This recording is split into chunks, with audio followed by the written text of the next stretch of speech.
Dinas Pertanian, Pangan, dan Perikanan Kabupaten Karangasem memastikan hingga saat ini belum ditemukan kasus penyakit lumpy skin disease atau LSD pada ternak sapi di wilayahnya.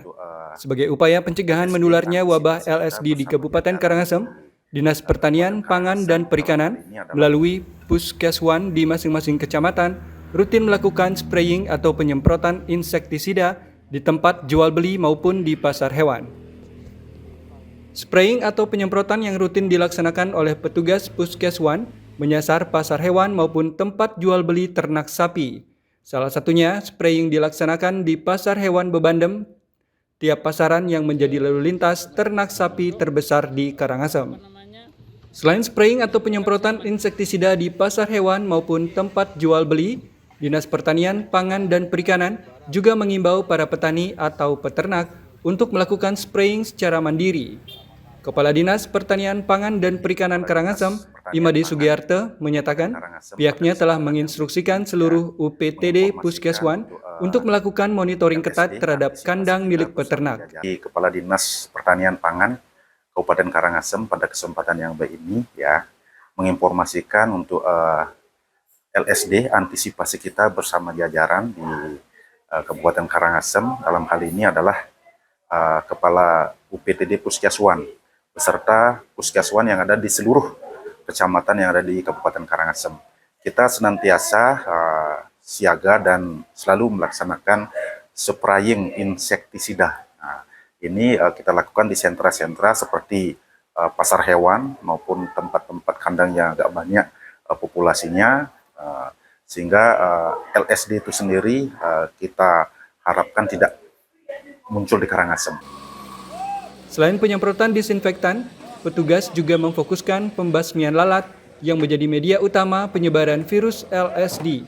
Pihaknya juga telah melakukan koordinasi dengan peternak maupun petani untuk menunda sementara waktu melaksanakan aktivitas jual beli sapi, terutama aktivitas jual beli sapi lintas kabupaten. Dinas Pertanian, Pangan, dan Perikanan Kabupaten Karangasem berharap langkah yang telah dilakukan bersama jajarannya ini dapat mengurangi resiko penyebaran wabah LSD di ujung timur Pulau Bali ini. Laporan Budiase, Karangasem, Garuda TV.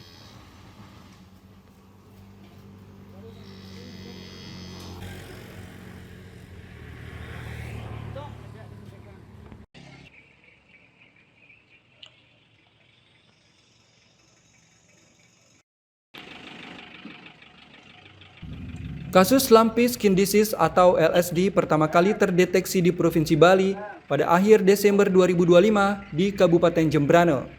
Kasus tersebut telah dikonfirmasi positif LSD melalui pengujian polymerase chain reaction atau PCR di Balai Besar Veteriner Denpasar dan Laboratorium Rujukan Nasional. Selanjutnya pada 5 Januari 2026 dilakukan penelusuran lanjutan dan ditemukan 28 ekor sapi positif LSD yang tersebar di 6 desa. LSD tidak menular ke manusia dan hanya menyerang hewan ternak seperti sapi dan kerbau. LSD ditularkan oleh virus Capripox melalui serangga penghisap darah seperti nyamuk, lalat, dan caplak. Penyakit ini bisa juga menyebar lewat kontak langsung alat kandang atau jarum suntik yang dipakai bersama. Gejala utama yang ditimbulkan antara lain benjolan atau lumpy di kulit bagian leher, punggung, kaki, dan ambing. juga dapat menimbulkan demam tinggi yang mencapai di atas 40 derajat Celcius, pembengkakan kelenjar getah bening, lemas, dan nafsu makan turun. LSD juga dapat memicu luka pada kulit yang bisa bernanah atau nekrosis. Penularan LSD pada sapi menimbulkan kerugian bagi peternak, seperti turunnya produktivitas yang ditandai dengan berkurangnya produksi susu dan turunnya bobot badan ternak. Biaya pengobatan dan perawatan juga menjadi meningkat. Selain itu, akan terjadi pembatasan lalu lintas ternak atau karantina yang menimbulkan kerugian ekonomi cukup besar.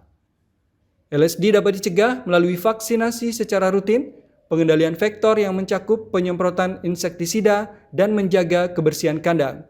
Karantina ternak baru atau masuk juga wajib dilakukan, disertai dengan disinfeksi alat dan kandang.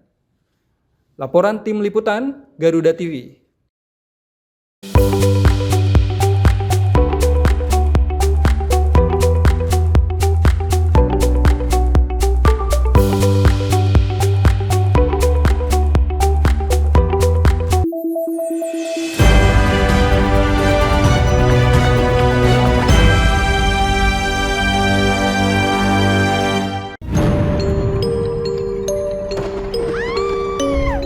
Setiap daerah punya daya tarik sendiri.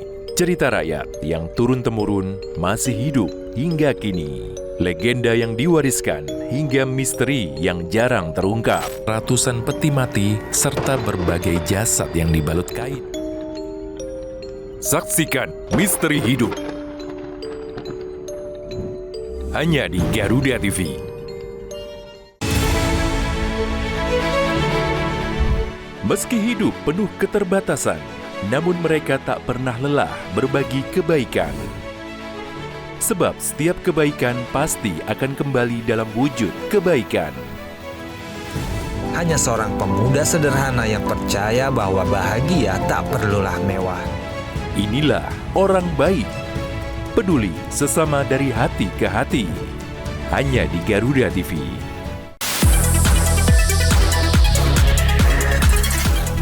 Dunia hiburan memang selalu penuh warna. Drama panggung yang tak terlupakan hingga cerita cinta yang menghebohkan.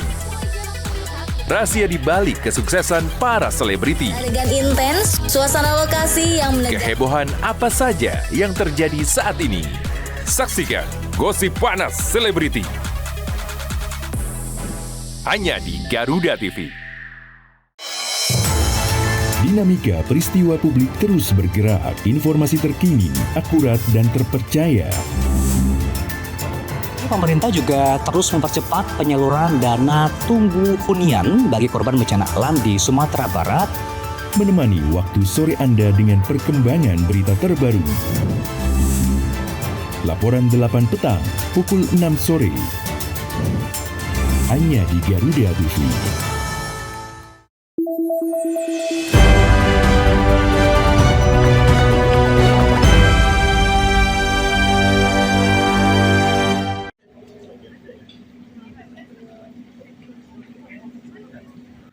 Satuan Polisi Pamong Praja Provinsi Bali memastikan akan memanggil manajemen PT Bali Handara untuk memberikan klarifikasi terkait dugaan pelanggaran perizinan dan aktivitas pembangunan di kawasan usaha mereka. Pemanggilan ini merupakan tindak lanjut inspeksi mendadak Panitia Khusus Tata Ruang dan Alih Fungsi Lahan DPRD Bali ke kawasan Bali Handara pekan lalu. Sidak dilakukan tidak hanya dari aspek perizinan, namun juga pertimbangan lingkungan. Kawasan Bali Handara diketahui berada di wilayah hulu sejumlah aliran sungai yang mengalir ke daerah hilir. Aktivitas pembangunan yang tidak sesuai aturan dikhawatirkan dapat mengganggu tata air dan meningkatkan risiko banjir, khususnya di Desa Pancasari, serta sejumlah wilayah di Kabupaten Buleleng. Dalam pemeriksaan nanti, Satpol PP akan meminta manajemen Bali Handara menunjukkan seluruh dokumen perizinan usaha. Pasalnya, saat sidak dilakukan, pihak pengelola belum mampu memperlihatkan legalitas kegiatan secara lengkap. Sudah disidak oleh Pansustrap, tentu kami Satpol PP menindaklanjuti, memanggil dan kita mintakan keterangannya untuk memastikan apa yang dilanggar. Nanti kalau pada saat pemeriksaan kita dapati dan bukti bahwa ada legalitasnya, tentu kami pertimbangkan, tentu kami akan sampaikan juga kepada Pansus Trap untuk dibahas nanti dalam RDP hukum selanjutnya.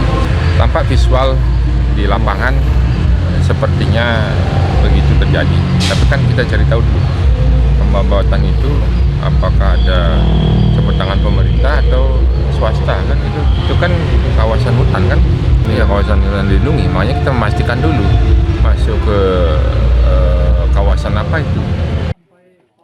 Selain dugaan pelanggaran perizinan, Satpol PP juga menemukan indikasi adanya pembabatan hutan di area Balihandara yang berpotensi melanggar aturan perlindungan lingkungan.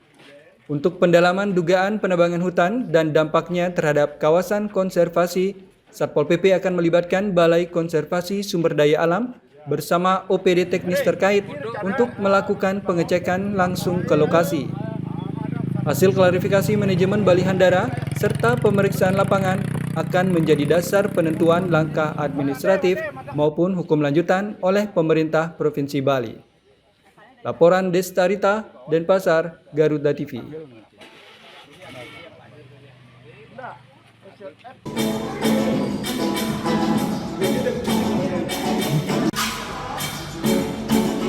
Dunia pendidikan Karangasem saat ini tengah dihantui krisis tenaga pendidik.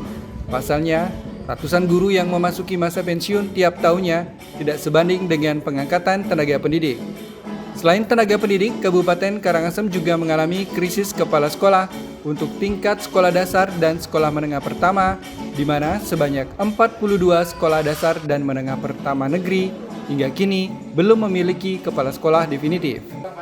Kondisi memprihatinkan ini terungkap saat Komisi 4 DPRD Karangasem melakukan kunjungan kerja ke Dinas Pendidikan, Pemuda dan Olahraga atau Disdikpora setempat Senin lalu. Ketua Komisi 4 DPRD Karangasem Iwayan Sudira menyebut kekosongan jabatan kepala sekolah definitif di 42 sekolah terjadi karena minimnya minat guru untuk melamar jabatan tersebut. Sistem pendaftaran baru melalui aplikasi dan kecilnya selisih penghasilan antara guru dengan kepala sekolah menjadi penyebab utama para guru enggan mengambil tanggung jawab sebagai kepala sekolah. Selain persoalan kepala sekolah, Karangasem juga darurat tenaga pengajar. Setiap tahun, ratusan guru memasuki masa pensiun, namun tidak sebanding dengan jumlah pengangkatan guru baru.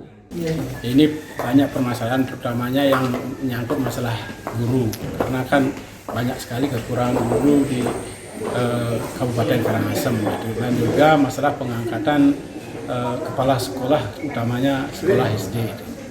Karena di mana masalah jadi kepala sekolah SD, kebanyakan gurunya tidak mau, apalagi mekanismenya sekarang dikatakan sama Pak Kades sekarang harus melamar. Sedangkan tunjangannya dia beda sedikit dengan guru, hampir 190.000 lah tunjangannya untuk jadi kepala sekolah. Makanya sekarang karena banyak kekurangan kepala sekolah, banyak yang akan tidak mau melamar. Ini perlu kita pertimbangkan. Menanggapi hal tersebut, Kepala Disdikpora Karangasem, I Gusti Bagus Budiatnyana, mengakui pihaknya masih kekurangan 586 guru, mulai dari tingkat TK, SD hingga SMP. Kekurangan paling banyak terjadi di tingkat sekolah dasar, yakni mencapai 373 orang, 20 orang guru taman kanak-kanak, serta sisanya guru mata pelajaran pada sekolah menengah pertama. Sedangkan, meski jabatan kepala sekolah yang kosong saat ini diisi oleh pelaksana tugas atau PLT, namun pihaknya berupaya agar pengisian jabatan definitif segera terlaksana melalui mekanisme aplikasi yang berlaku, sehingga pengisian jabatan kepala sekolah bisa secepatnya terisi. Ada guru SD 373, guru TK 20, yang lainnya guru mata pelajaran di SMP. Nah itu kejadiannya kenapa Pak? Apakah apanya yang pensiun? Pensiunnya lah. Pensiunnya pasti setiap tahun ada yang pensiun, pengangkatannya tidak punya kewenangan kami. Ada sempat diusulkan Pak? Sudah selalu, setiap tahun labek terus usulan terkait dengan ini. DPRD dan Pemkab Karangasem berencana akan bersama-sama memperjuangkan masalah ini ke pemerintah pusat agar kuota pengangkatan guru bisa ditambah demi menjaga kualitas pendidikan di Kabupaten Karangasem. Laporan Budiase, Karangasem, Garuda TV.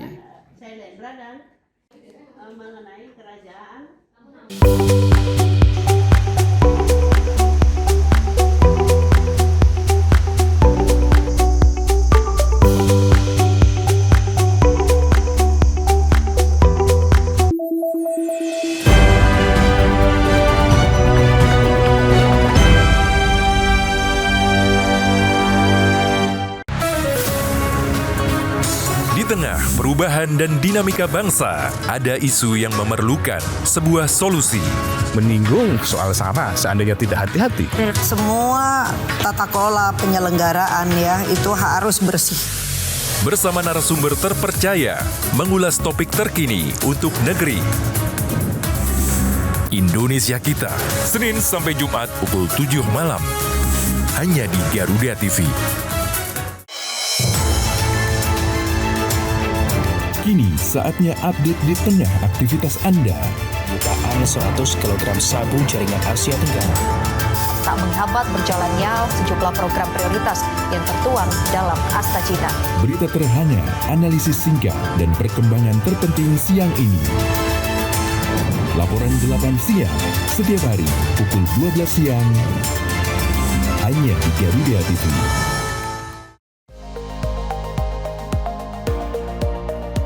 Pertanian Andi Amran Sulaiman menyebut, ekonomi terus bergerak cepat dan setiap perubahan membawa dampak besar.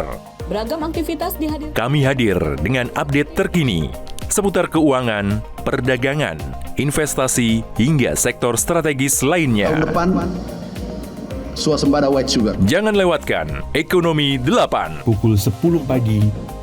Hanya di Garuda TV.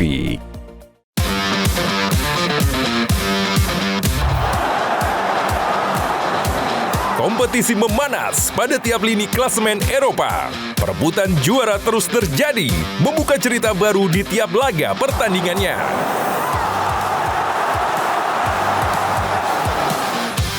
Ikuti selengkapnya dari fakta pertandingan hingga cerita inspiratif para pemain. Kick and Rush, hanya di Garuda TV.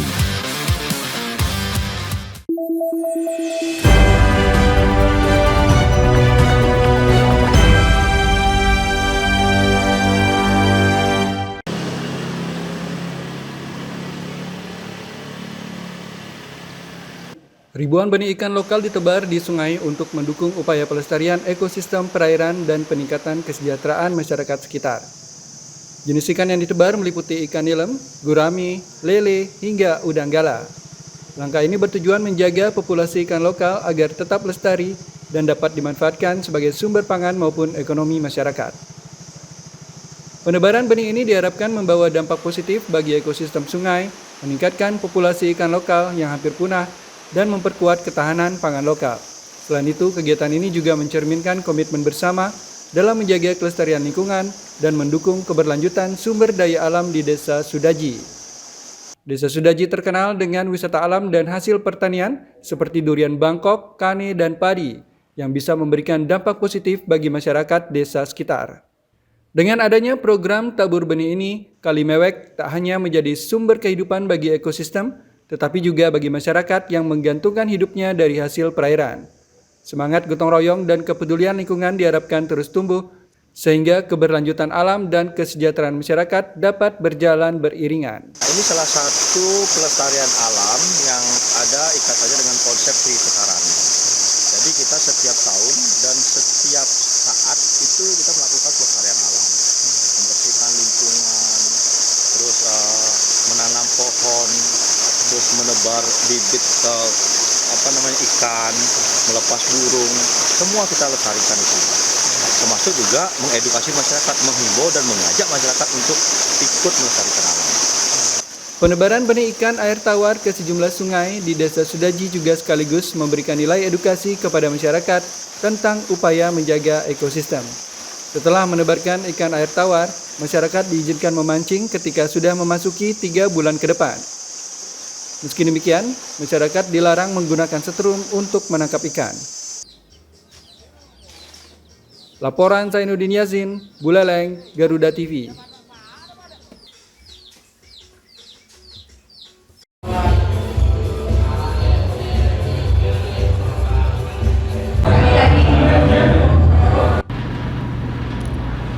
Pameran tunggal bertajuk Jatilwe A Beauty Interrupted karya seniman Putu PW Winata digelar di Kuta Canggu. Puluhan lukisan abstrak ditampilkan sebagai refleksi keindahan alam Jatilwe sekaligus konflik sosial di kawasan subak warisan budaya UNESCO tersebut. Pameran ini berangkat dari peristiwa protes petani Jatilwe pada Desember 2025 lalu. Saat itu, barisan seng dipasang di area persawahan sebagai simbol kekecewaan terhadap kebijakan penutupan usaha pariwisata yang dinilai merugikan masyarakat lokal. Aksi tersebut sempat menurunkan kunjungan wisatawan dan membuka kembali konflik antara regulasi pemerintah, industri pariwisata, dan keberlangsungan hidup petani. Konflik itu kemudian diolah PW dalam bahasa visual abstrak melalui garis menyerupai aliran irigasi subak, lapisan warna seperti teras ring sawah, serta goresan tebal yang merekam perjuangan petani. Beberapa karya bahkan menghadirkan ruang kosong sebagai metafora kegelisahan ekonomi dan sosial masyarakat Jatilwe. Instalasi seng turut dihadirkan sebagai simbol langsung dari aksi protes petani. Warisan budaya UNESCO yang ada di Bali. Jadi salah satu penyebab saya untuk mengangkat Jatilwe, dan saya melihat banyak hal-hal yang perlu diperbaiki, perlu diingatkan lagi terhadap sistem irigasi, kemudian warisan budaya ditetapkan oleh UNESCO dan kita harus menjaga sama-sama. Jadi itu alasan utama saya untuk mengambil tema dari sekarang. Kita ada 42 karya yang terbagi, ada beberapa karya kecil, ada karya besar dan cukup besar. Sebanyak 42 karya abstrak berbagai ukuran dipamerkan dalam kegiatan ini yang seluruhnya dikerjakan selama kurang lebih 6 bulan. PW tetap konsisten pada gaya abstrak yang telah ia tekuni sejak awal perjalanan seninya. Pameran ini menjadi pameran tunggal kedua PW di tahun 2026, sekaligus menandai lebih dari 2 dekade perjalanan seninya dengan total 17 pameran tunggal sejak 2001. Melalui pameran ini, PW berharap kesejahteraan petani menjadi prioritas utama dalam pengelolaan kawasan Jatilwe serta tata kelola pariwisata dilakukan secara adil dan berkelanjutan. Pameran Jatilwe A Beauty Interrupted akan berlangsung hingga 22 Februari 2026 di Deus Ex Machina Kuta. Laporan Destarita, Badung, Bali, Garuda TV.